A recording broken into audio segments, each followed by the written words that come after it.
Hello guys, अब हम बात करेंगे हैलोकेन एंड हैलोजन चैप्टर के इंपॉर्टेंट क्वेश्चन जो कि सीबीएसई एसएससी बोर्ड में आने वाले हैं या आ सकते हैं मोस्ट प्रोबेबल। तो सबसे पहला क्वेश्चन जो इस बोर्ड में आता भी है SN1 SN2 रिएक्शन की मैकेनिज्म, और इन्हीं के से जुड़ा हुआ कुछ चीज़ें डिफाइन होती है हमें, जैसे कि racemisation and inversion of configuration. जब तक पेपर टर्म वाइज आया ऑब्जेक्टिव था तब तक हमें इनको डिफाइन नहीं करना पड़ता था, सिर्फ टिक लगाना होता था, पर इस बार हमें इनको एलाबरेट करके दिखाना होगा कि वास्तव में होता क्या है। उसके बाद जो इस चैप्टर की इंपॉर्टेंट रिएक्शन है जो वुड्स फिटिंग है, जो कभी सीधे नाम से नहीं आती, एक क्वेश्चन आपके सामने लिखी होगी, आपको पहचानना होगा कि कौन सी रिएक्शन है। सेकेंड, डाउ process, fitting reaction and craft reaction. उसके बाद DDT बनता कैसे है और उसके यूजेस, ये क्वेश्चन एग्जाम में आता है। फिर लिखा order of boiling point for fluorine, chlorine, bromine, iodine. अगर कभी हैलोकेन से इनमें से कोई भी हैलोजन जुड़ा हुआ है तो उसका बॉइलिंग पॉइंट का ऑर्डर क्या होगा, ये बताना होता है हमें क्वेश्चन में। Isomerism in haloalkane and effect of degree of reactivity against SN1 SN2 and their boiling point. ये क्वेश्चन ये कह रहा है कि अगर हैलोकेन है हमारे पास, उसके आइसोमेरिज्म बताएंगे हम लोग। कोई कंपाउंड हमें दे दिया गया C4H9Br, तो उसके हम आइसोमर बनाएंगे और बताएंगे कि इनमें से जो उसके आइसोमर बने हैं उनमें सबसे ज़्यादा फास्ट SN1 रिएक्शन और SN2 रिएक्शन किस में हो रही है। अगला question, reaction of haloalkane with KCN, AgCN, KNO2 and AgNO2। ये रिएक्शन जितनी आसान दिख रही है उतनी बिल्कुल नहीं है, इनको आप एक बार जरूर देखें।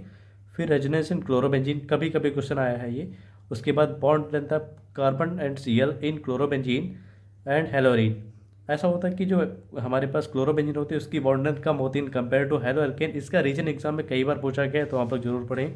अगला question, why chloroform stored in dark waters. ये क्वेश्चन कभी कभी आया है। उसके बाद solubility of halo alkane and haloarene. Halo alkane और हेलोरीन दोनों ही वाटर सॉल्युबल नहीं है, इसके पीछे क्या रीजन है ये आपको बताना है। उसके बाद why Grignard reagent prepared in anhydrous condition. उसके बाद अगला question, optical activity of halo alkane. अगला question, reaction of halo alkane with alcoholic and aqueous कोएच।